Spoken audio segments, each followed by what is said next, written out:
In 1766, Massachusetts native Deborah Sampson's father told his family he was going to sail to England to find work. But he didn't sail to England at all. He sailed to Maine and lived there until his death, completely abandoning his family.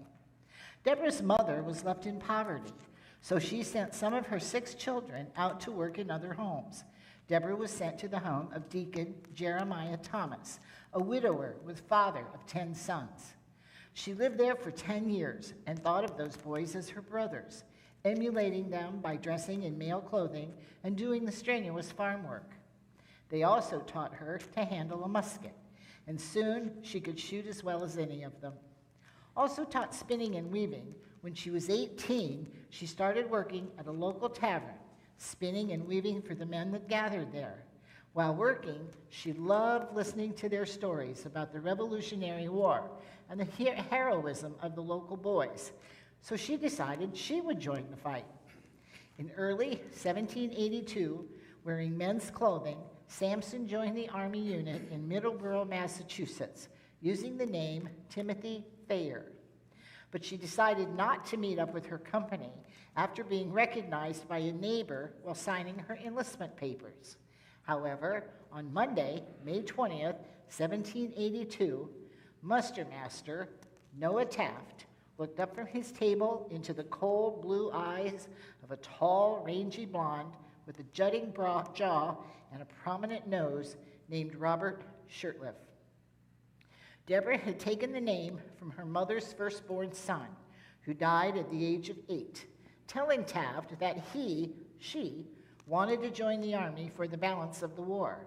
3 days later at Worcester, Captain Elphilet Thorpe marched her and 49 other recruits into Captain George Webb's company. Their sergeant then marched them to West Point, where they were given uniforms, weapons, and equipment. She had made it, because no one recognized her this time, and there were no physical exams upon enlistment.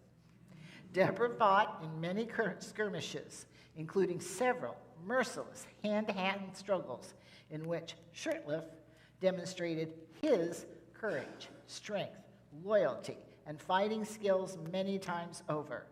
On one occasion, her group was ambushed near Tarrytown, and she suffered a head wound on her forehead from a saber slash and had 2 musket balls lodged in her thigh. She was eventually cared for by Dr. Barnabas Binney. When he removed her clothes to treat her, he discovered her secret. He did not betray her, instead taking her home for his wife and daughters to care for. After her recovery, she returned to the Army until September 1783, when peace was assured by the signing of the Treaty of Paris and her Army career ended. When Dr. Binney requested that she deliver a note from him to General John Patterson, she thought her secret was out. However, General Patterson never spoke a word, and she received an honorable discharge from the service, a note with some words of advice, and enough money to get her home. On October 25th, 1783, General Henry Knox honorably discharged Deborah Sampson, also known as Robert Shurtleff, from the Army at West Point after a year and a half of service. In 1804, Paul Revere wrote to the Massachusetts Congressman William Eustis on Deborah's behalf, requesting that Congress grant her a military pension. He informed Eustis that although it had never before been requested or considered for a female soldier, her health was failing, her family was destitute, and the money was greatly needed. On March 11, 1805, Congress placed her on the Massachusetts pension rolls. This pension plan paid her $4 per month. Deborah Sampson, also known as Robert Shurtleff, is only one of approximately 231,000 Revolutionary War veterans we honor this day. In 1860, Ephraim Elmer Ellsworth moved to Chicago from his native state of New York to study law. After his time in Chicago, he moved to Springfield to study under Abraham Lincoln, and subsequently helped Lincoln with his 1860 presidential campaign. After Lincoln won, He accompanied him to Washington, D.C. Ellsworth, who stood at 5 foot 6 inches tall, was referred to as the greatest little man I know by the 6 foot 4 inch Lincoln. In 1857, Ellsworth had been a drill master of the local militia company, the Rockford Greys. He studied military science in his spare time, and after his success with the Greys, he helped train militia units in Milwaukee and Madison. While in Chicago, he also served as colonel of Chicago's National Guard. Ellsworth had studied the French colonial troops, known as the Zouave soldiers, and was so impressed with their reported fighting quality, he outfitted his men in Zouave-styled uniforms and modeled their training on the French troops. His unit eventually became a nationally famous drill team. After the fall of Fort Sumter in April 1861, Lincoln called for 7,500 troops to defend the nation's capital. Ellsworth raised the 11th New York Volunteer Regiment, also known as the Fire Zouaves, because they hailed from the New York City volunteer firefighting companies. He was soon commissioned as the regiment's commander. In May of 1861, James W. Jackson, the proprietor of the Alexandria, Virginia, Marshall House Inn, raised a Confederate flag from the roof of the inn in opposition to the Union Army. He bragged that the flag would only be removed over his dead body. The day after Virginia's secession from the Union, Ellsworth and his men were getting ready to cross the Potomac to take over Alexandria. But before they crossed the river, they observed the flag through field glasses and volunteered to remove it. When they arrived in Alexandria, Ellsworth and 7 of his men entered the inn. They encountered a man in street clothes who said he was just a boarder, so Ellsworth did not question the man further, but headed up the stairs, climbed to the roof on a ladder, and cut down the flag. As they reached the first landing, coming down from the roof and led by Private Francis E. Bronwell, Jackson, the so-called boarder, jumped from a dark passage and shot Ellsworth in the chest, using only one barrel of his shotgun, killing him instantly. He then tried to shoot Bronwell with his other barrel, but missed. Bronwell shot at the same time and hit Jackson in the face. Before Jackson dropped, Bronwell stabbed him repeatedly with his bayonet.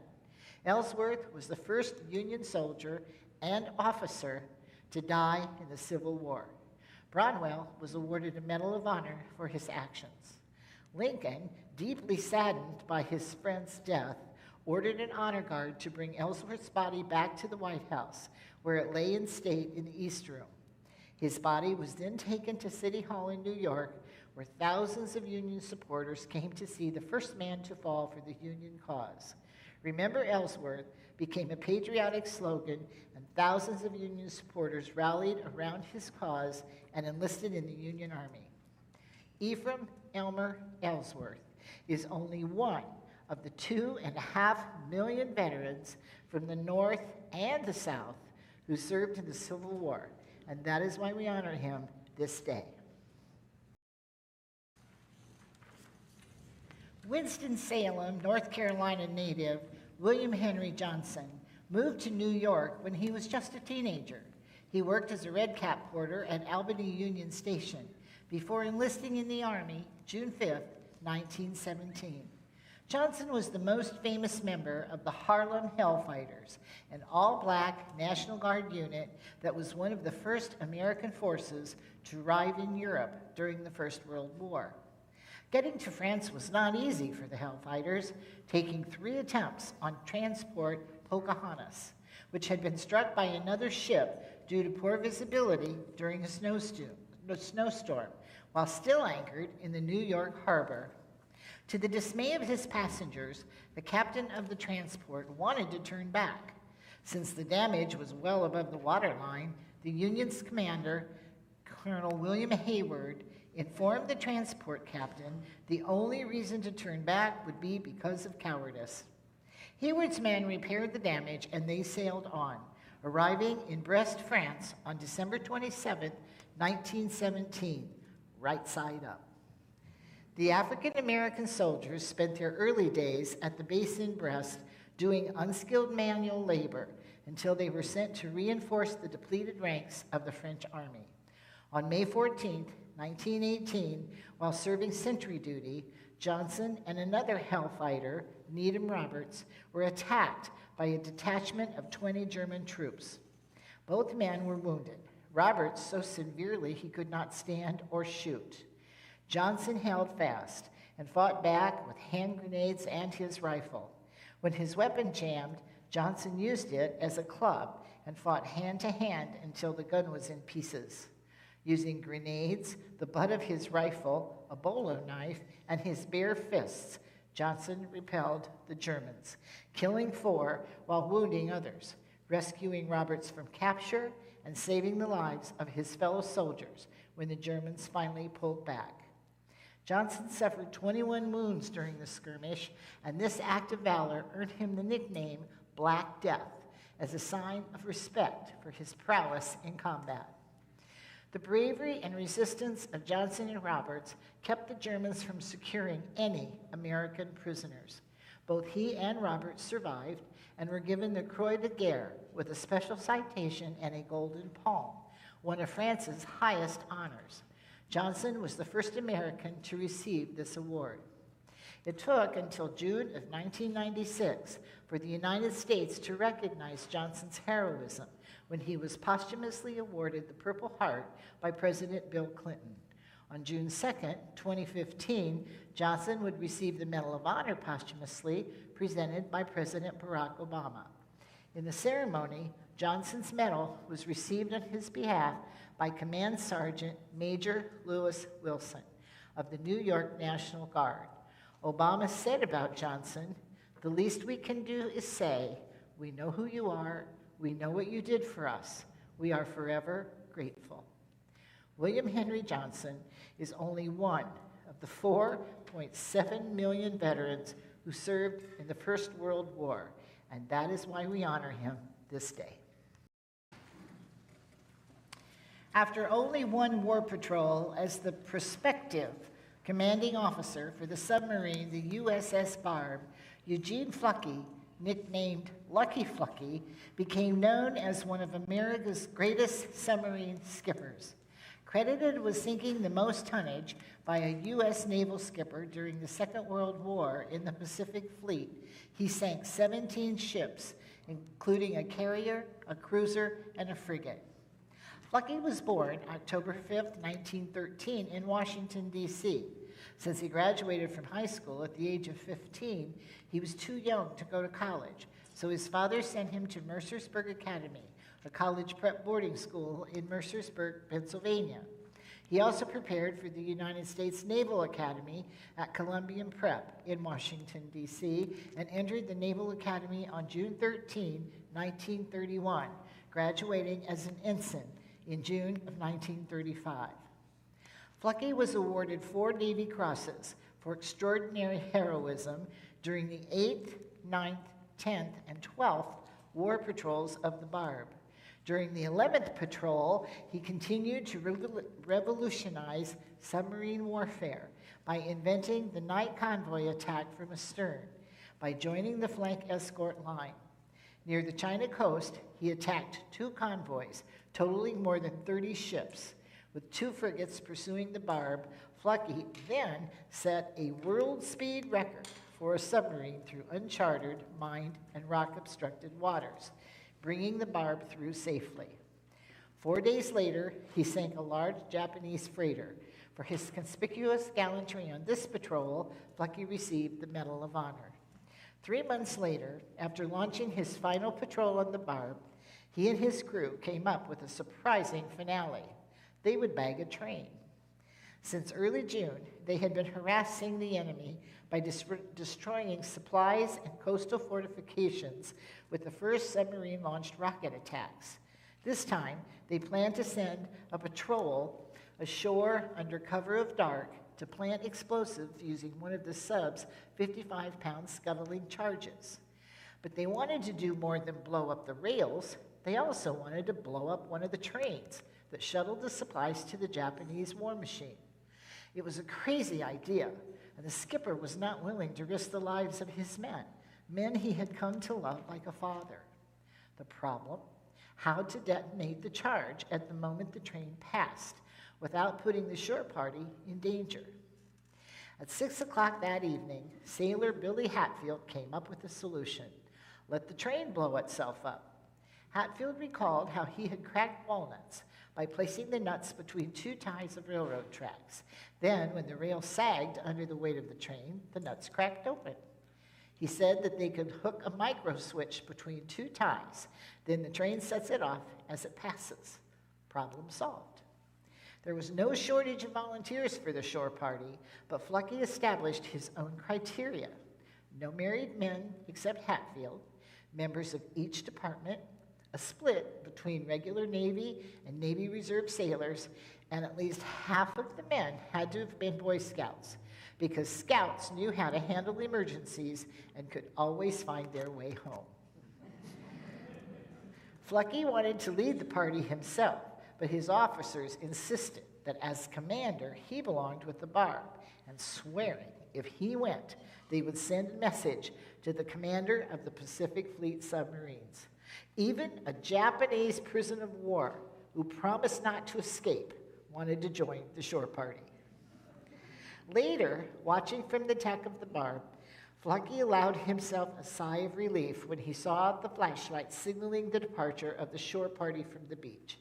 He had guided the sub within 600 yards of the enemy beach, with less than 6 feet of water beneath the keel, to be close in case of trouble.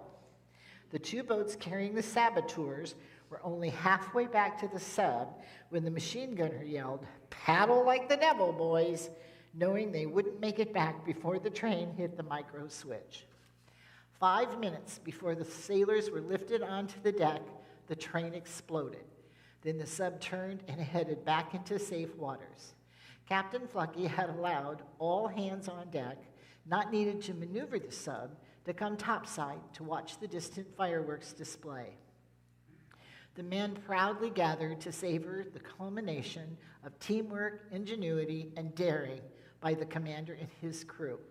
The Barb had sunk a Japanese train.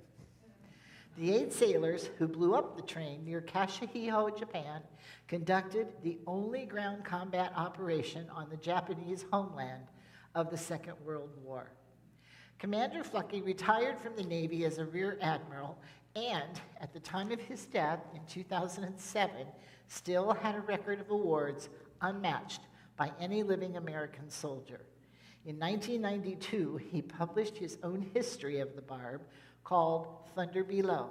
The proceeds from the book have been used by Admiral Flucky to provide free reunions for the sailors who served on the Barb and their wives. Eugene B. Flucky is only one of the estimated 13 million veterans who served in the Second World War, and that is why we honor him this day.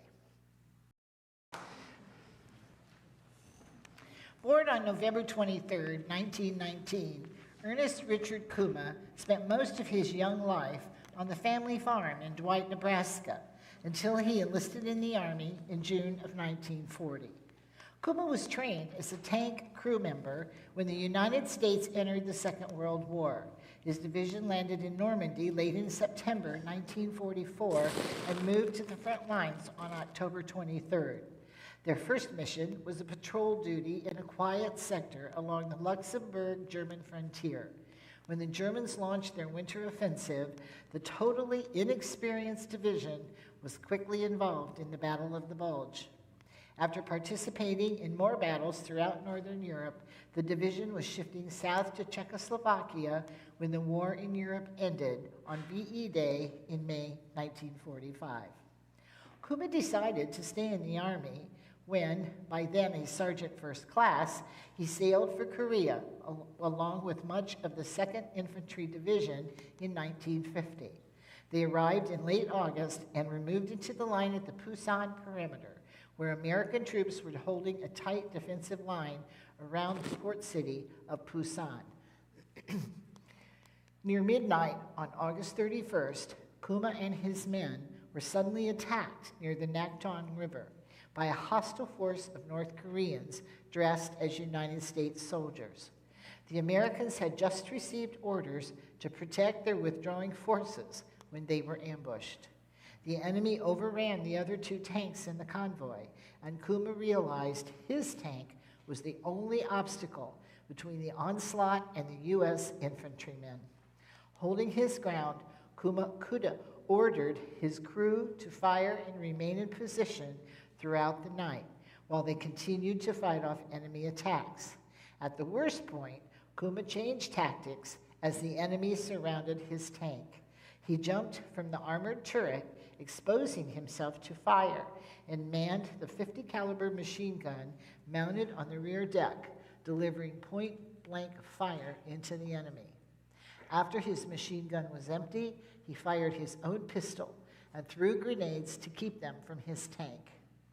When they were able to withdraw, seriously injured Kuma continued to inflict casualties and exhausted his ammunition while destroying 3 hostile machine gun positions. It is estimated that Kuma killed 250 enemy soldiers in the defense of his fellow troops. Kuma would become the first living Korean War veteran to receive the Medal of Honor by President Harry Truman. The honor cited highlights of Kuma's unyielding bravery during the attack. Reading in part, it said, "His magnificent stand allowed the infantry sufficient time to reestablish defensive positions. While being evacuated for medical treatment, his courage was again on display when he requested to return to the front." Following the war, Kuma continued his dedication to his fellow soldiers by participating in the 1958 interment ceremony for 2 unknown soldiers buried at Arlington Cemetery.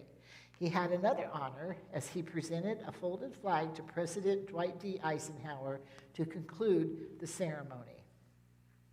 Kuma made many contributions throughout his military career, but it was the course of events on August 31st, 1950, serving as a tank commander in Korea, that cemented Kuma's place in history.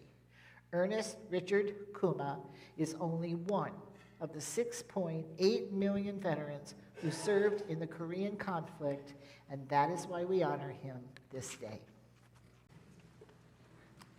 Thomas R. Norris was born January 14, 1944. He was an ACC wrestling champion in 1965 and 1966 at the University of Maryland. He earned a bachelor's degree in criminology, hoping to join the FBI. However, when his student deferment from the draft was not extended, he enlisted in the United States Navy, planning to become a pilot. But his dream of flying jets was denied because of his eyesight, so instead he became a Navy SEAL. In 1972, Norris was one of a few remaining SEALs left in Vietnam when an American plane was shot down behind enemy lines. Aerial combat search and rescue operations failed, losing 5 more aircraft and killing 11 more airmen. However, there were 2 down and 3 captured that needed rescued. Norris was assigned to mount a ground operation to recover them from behind enemy lines. On April 10, he led a 5-man team through 2,000 meters of enemy territory to find the downed pilots. He found one of them at daybreak and returned to base. On April 11th, he led a 3-man team on 2 unsuccessful rescue attempts for the second pilot. But on April 12th, the second pilot was located, so Norris and a South Vietnamese petty officer, disguised as fishermen, using a sampan or flat-bottom boat, and traveling through the night, found the pilot. Covering him with bamboo and vegetation, they headed for the base, successfully evading a North Vietnamese patrol. However, as they neared the base, they came under heavy machine gun fire. Norris called in airstrike that provided suppression fire and a smoke screen, and they made it back safely.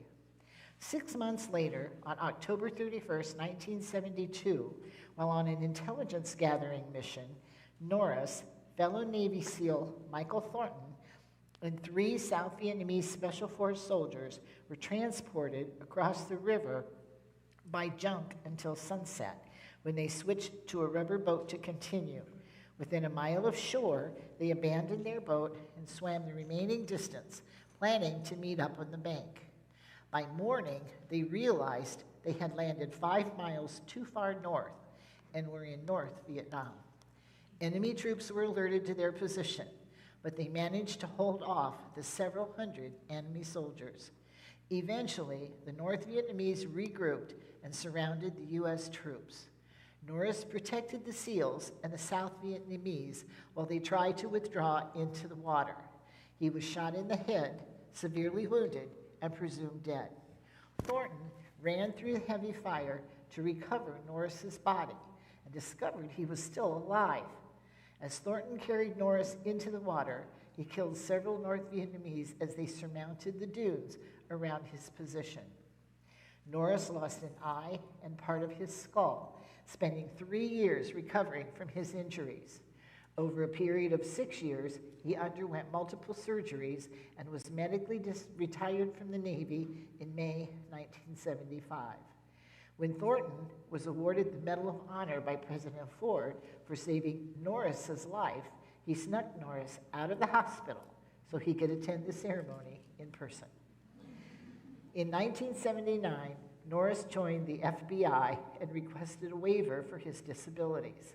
FBI Director William Webster told Norris if he could pass the same test as everybody else, he would give him that waiver.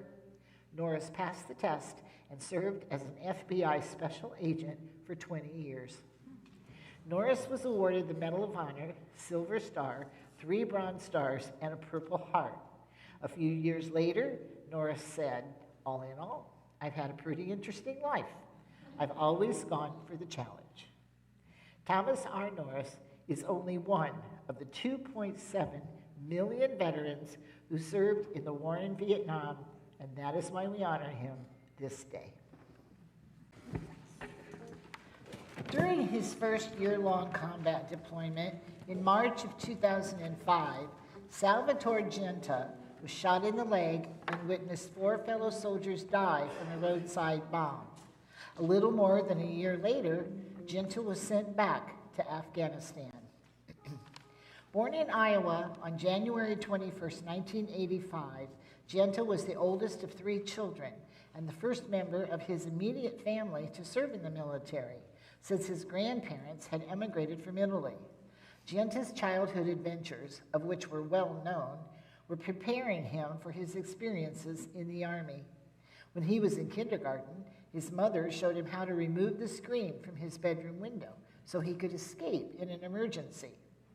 That night, he packed a suitcase and crawled out the window, only to stop at the neighbors because he did not know where to go. In high school, according to his parents, he was more interested in socializing and goofing off than in grades, and the open window provided him with many of those opportunities. However, the first sign of his future bravery appeared on September 11, 2001. Gianta was a junior in high school when our country was attacked, and he immediately picked up his sister from elementary school and his brother from middle school to make sure his family was together. It was this same deep sense of family that motivated his concern and actions for his rifle platoon brothers on October 25, 2007. The platoon was on night patrol in the most dangerous valley in northeastern Afghanistan. They were descending a steep, rocky crest, single file, when they were ambushed by Taliban fighters, separating them from the other 2 platoons. Gianta was starting to fire back when he saw his squad leader get hit in the helmet and go down. Gianta ran toward him, getting hit twice, once in his body armor and the other bullet splintering a gun strapped to his back. He continued to fire back and started throwing grenades so he and the other soldiers could move forward to reach their wounded. When they made it to the injured men, Gianta discovered his best friend, Sergeant Josh Brennan, was missing, so he kept going forward on his own. When he reached the top of the hill, he saw 2 Taliban insurgents carrying a severely wounded Brennan away. Gianta immediately went after them, killing one and wounding the other, who then ran away. When he reached Brennan, he pulled him to cover and began first aid as the rest of the squad caught up and provided security. Gianta kept Brennan alive until he was evacuated off the ridge, but he died in surgery the next day. Meanwhile, American air power staved off the insurgent attack, and Gianta's platoon continued on its mission, despite losing 5 men to injuries and dealing with 2 deaths. This entire skirmish lasted just 3 minutes. Squad leader Eric Gilarder later told Gianta, "You don't understand. What you did was pretty crazy. We were outnumbered. You stopped the fight. You stopped them from taking a soldier. For all intents and purpose, with the amount of fire that was going on at the time, you shouldn't be alive." On November 16, 2010, Gianta was awarded the Medal of Honor by President Obama. He was the first living Medal of Honor recipient since the Vietnam War. Obama said at the ceremony, "Salvatore Gianta risked his life for his fellow soldiers because they would risk their lives for him. That's what fueled his bravery, not just the urgent impulse to have their backs, but the absolute confidence that they had his." In July 2017, Gianta gave his medal to the 173rd Airborne Brigade combat team that he had served with. "I'm not here because I'm a great soldier," Gianta said. "I'm here because I served with great soldiers." Salvatore Gianta is only one of the 7.8 million veterans who served in the Middle East, and that is why we honor him this day.